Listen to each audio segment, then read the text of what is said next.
Esto confirma que la señora presidenta Dina Boluarte no tiene un círculo o acercamiento, llegada a políticos de peso.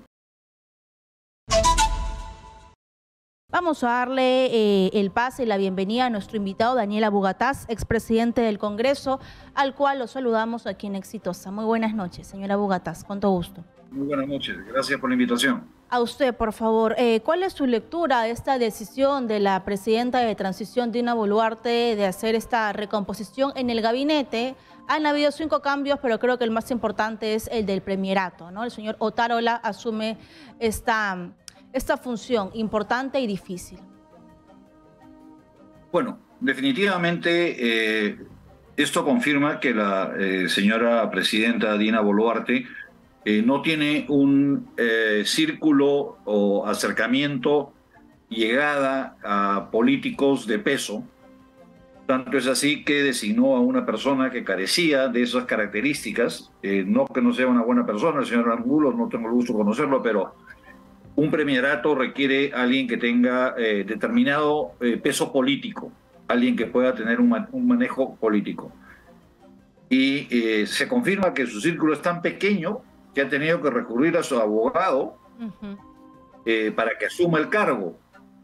Ahora, yo creo que Alberto Otárola ya pasó por la de Kiko y Caco, como se dice, ya fue censurado en una oportunidad, asumió el gabinete cuando Nadine le encargó el encargo de ser ministro de Defensa, y ahora esperemos, por el bien del país, que tenga las capacidades de generar lo que él ha manifestado. Él ha manifestado de que quiere trabajar para la salud de la población, la educación de la población, para que todos seamos iguales, para que todos tengamos acceso al bienestar económico. Creo que los deseos del señor Alberto Otárola, yo los coincido, lo felicito y le deseo el mejor de los éxitos. Ahora, como se dice, en la cancha se ve al jugador, ¿no? Yo creo que dentro de la gente cercana a la señora Boluarte es definitivamente el más experimentado, el que tiene llegada, creo que puede llegar al Congreso de la República. Es una persona que ha tenido y tiene buen trato, o sea, yo lo conozco personalmente, aunque hemos discrepado muchas veces, pero es una persona que sabe respetar a su oponente y se hace respetar. Entonces, y yo espero que tenga mucho éxito por el bien del país, Alberto. El tema es una papa caliente, por no decir un papón, que realmente caliente, porque se siente una pequeña desinflada, ¿no? Producto de la aprobación de la norma ayer, en primera votación, en la convocatoria de elecciones adelantadas para abril del 24. La cercanía de las fiestas también obliga necesariamente, la gente tiene padre, tiene madre, tiene hijo, entonces hay una distensión, se nota una distensión. Hoy día he estado bastantes horas dando vueltas por la capital, producto de mi trabajo, y sí se nota que la gente está ya en modo navideño, que están con las compras, y eso es bueno para el país. Eso es bueno para el país. Yo creo que Alberto Otárola debe de aprovechar la oportunidad de tender puentes en este momento. Creo que es el momento indicado, el momento que hay cierto nivel de sosiego, cierto nivel de calma, tender los puentes en los puntos más críticos. Me refiero a Ayacucho, Andahuaylas, Abancay, Arequipa, especialmente Chala, Puno, Sur. Yo creo que hay que tender los puentes y dejar que las cosas lleguen a un nivel de normalidad, ¿no? O sea, que se vuelva a sentir que tenemos un Estado. Hemos estado año y medio, digamos, voy a decirlo de una forma vulgar, cotidiana, pisando huevos. O sea, no sabíamos qué pasaba el día de hoy. Ponían a un gafitero de ministro, ponían, etcétera. Esperemos que tenga la habilidad el señor Otárola de corregir los errores que se han cometido, que le hacen mucho daño al país. Y no solamente eso, sino que poner en marcha la reactivación económica, y eso solo se consigue a través de confianza.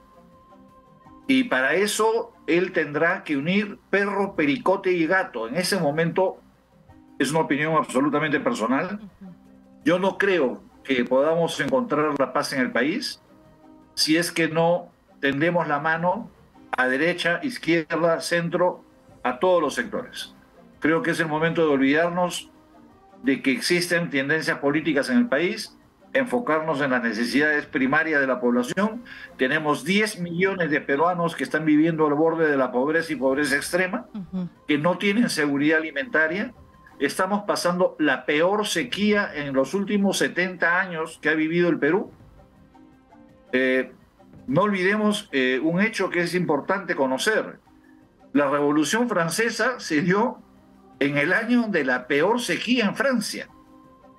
Hay una reacción humana en el campesino cuando pierde su animal, pierde su tierra, pierde su cosecha, pierde todo.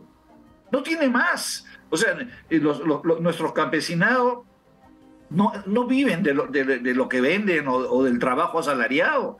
Ellos viven de lo que cosechan, de lo que comen, de sus animalitos. Entonces, ese gran sector de la población, que estamos hablando de cerca de 6 millones de habitantes, tiene que ser atendido. Si me preguntaran a mí qué sugerirle al señor Otárola, que manden cuadrillas del ejército con veterinarios, con médicos, con gente que pueda ayudar a comenzar a sembrar agua, ahora que comienza, esperemos que comience la lluvia en algún momento, ya se está acabando diciembre y todavía no cae una gota de agua, pero en el momento que caiga, ir preparando el terreno para acumular esa lluvia y que no se pierda. Se conoce que se van a dar bonos, ¿no? Pero los bonos no son suficientes y yo le agradezco por ese nivel de empatía, porque eso le falta a los políticos, entender de que el Perú tiene muchas realidades, no solamente Lima, la selva tiene otra realidad, los agricultores tienen otra realidad.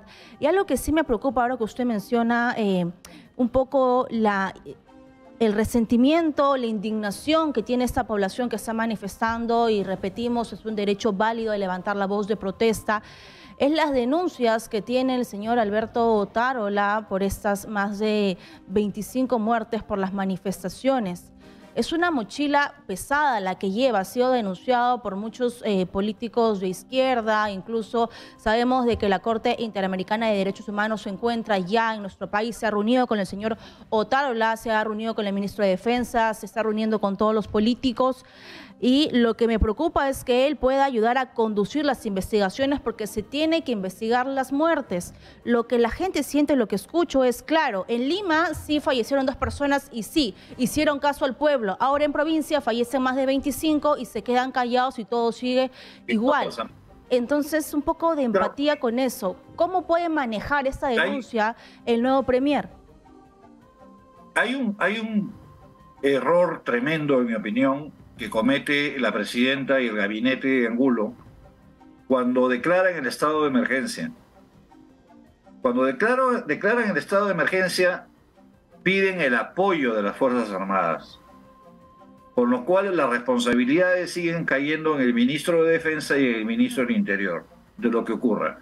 Cuando lo que debieron hacer era encargar, como dice la Constitución, el restablecer el orden público a las Fuerzas Armadas.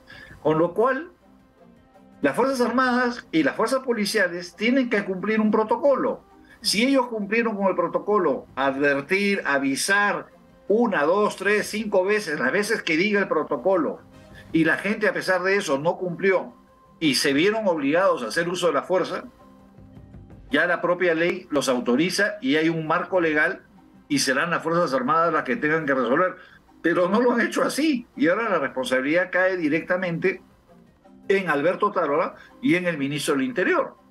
Es falta de manejo político, bueno, lamentablemente por ellos, pero lo que el país esperaba era encargarle el orden nacional a las Fuerzas Armadas. Con lo cual, ahí los políticos, pase lo que pase, no tenían nada que ver. Además, se hubiera permitido mucho más rápido, no hubieran esperar a que tengamos 25 muertos para que comience a calmarse, aunque eso de que se comience a calmar también es más una buena voluntad de parte mía, porque tengo entendido que aún hay 2 aeropuertos de Ayacucho y Huancavelica, si no me equivoco, que siguen todavía en manos de los violentistas, y existen una cantidad importante de autopistas aún bloqueadas, ¿no? Cosa que es inaceptable, evidentemente. Si no hay un encargo claro a las Fuerzas Armadas y Policiales de que asuman el control interno, va a tener que responder el señor Alberto Tarola, que a mí me parece que se le pasó la paloma, porque él era ministro de Defensa, era miembro del gabinete, era la persona con más experiencia política, quizá no tanta, o no. Es que hay cosas, lamentablemente, en esta profesión política, que si no estás al tanto de todo lo que ocurre o las consecuencias de cada uno de tus actos, no solamente los tuyos, sino las respuestas que le vas a dar a los familiares, cuáles van a ser los procesos de seguimiento de estas muertes, a quiénes vas a recurrir, a qué corte vas a recurrir. Ahora es una tierra de nadie, que no lo ve el fuero militar, no lo ve el fuero civil, los procuradores del Estado no se han manifestado. Tienes toda la razón en lo que dices. O sea, hay un trato absolutamente discriminatorio frente al limeño fallecido con el provinciano fallecido, y eso es totalmente inaceptable. Y es muy difícil de analizar porque son muchas realidades. Seguramente mucha gente dirá, pero ¿qué podrían hacer los policías cuando había violentistas, cuando se había tomado aeropuertos, cuando había también vidas que defender del otro lado de la gente que no se está manifestando? Y yo he repetido en todo el programa, hay que individualizar, no hay que generalizar, y hay que ser muy empático con cada realidad que estamos afrontando.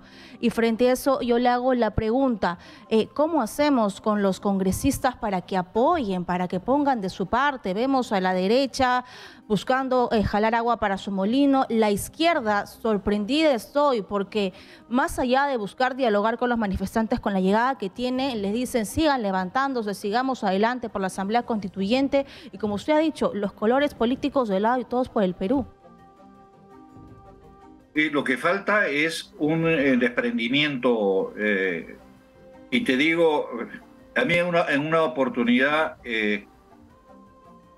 me preguntaron si yo aspiraba en algún momento a ser un candidato a la presidencia de la República. Y dije que era muy difícil que yo aspire a un cargo de ese tipo, porque yo entiendo que la política es desprenderte de tus intereses personales. Y el pretender ser presidente de la República es un interés personal. Y si yo realmente quiero hacer política, tengo que ser consecuente con lo que yo siento y con lo que yo profeso. Entonces, eso es parte de lo que estamos sufriendo, que se está manifestando claramente, de que hay intereses particulares, directos, que están manejando los sectores políticos, básicamente izquierda y derecha, porque el centro medio como que se ha, digamos, desvanecido en esta situación, se ha plegado un poco más a la derecha. Pero aquí hay que hacer una invocación del desprendimiento de los intereses personales. Hay canales por los cuales la izquierda puede gestionar, a través de la recolección de firmas, buscar un referéndum para con el proceso establecido en la ley, para hacer un referéndum si quieren hacer una asamblea constituyente. Yo creo que lo correcto sería que hagan eso. Ahora, ser indolentes frente al sufrimiento, porque lo que aparentemente no ven es que cuando tú bloqueas una ciudad, esa ciudad se queda sin suministros, esa ciudad se queda sin suministro de agua porque no hay quien vaya a hacer el mantenimiento a las plantas de agua. Sin combustible. La gente se queda sin combustible, se quedan sin medicinas porque no le llegan las medicinas que vienen de Lima o del Callao o de donde vengan.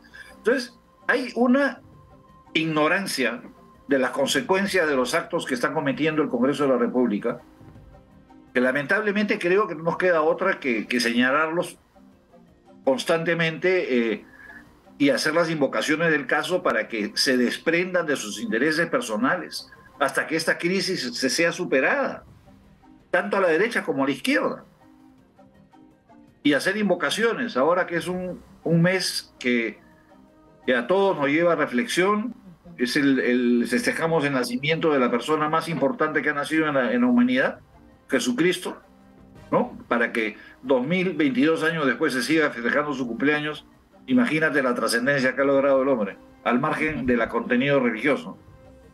Creo que un hecho de esa magnitud, con todo lo que significó Jesús para toda la humanidad, debieran de sentarse 2 minutos, reflexionar, dejar las posturas de lado y trabajar todos juntos por el Perú. Es lo que yo les pediría. Así es. Estamos aquí hablando de este congreso y usted mencionaba que el nuevo premier, el flamante premier, el señor Otárola, es un hombre dialogante. ¿Podrá dialogar con estas bancadas del congreso? Escuchaba algunas entrevistas ya de que están saludando a que tenga la señora Dina Boluarte un gabinete técnico, ¿no? Y es un poco lo que se buscaba. Han dicho algunos, algunos epítetos como no tienen prontuarios, estos sí tienen currículums. Es saludable, hay directrices importantes que se han dado en la conferencia de prensa como economía, por ejemplo, con los pequeños empresarios, agricultura, salud y educación. Yo eso lo saludo porque son los puntos que hay que reforzar. ¿Podrá dialogar Alberto Otárola y llegar a tener el voto de confianza? Yo creo que sí. Espero que dentro de sus capacidades Alberto Otárola tenga la capacidad de convencimiento de darles una presentación clara de lo que está ocurriendo en la realidad, o sea, de cuáles son las consecuencias en los seres humanos de lo que estamos viviendo, que es muy diferente a hablar de una posición política que yo me levanto porque yo quiero constituyente. Está bien, tú querrás constituyente, pero porque tú quieres constituyente se está muriendo la gente en los hospitales porque no les llegan las medicinas. Entonces, creo que ya es un trabajo arduo que le compete hacer al doctor Otárola, y yo le deseo el mejor de los éxitos por el futuro del país. Y lo mismo tiene que hacer con la derecha bruta y achorada que tenemos, ¿no? Que a veces creo que son hasta, yo no sé quién es más terco, si el señor Montoya o Bermejo, ¿no? Si los pones a los dos y no sabes quién es quién, no sabes quién es de derecha, quién es de izquierda, pero Si votan los igual. dos son... Sí, tal para cual.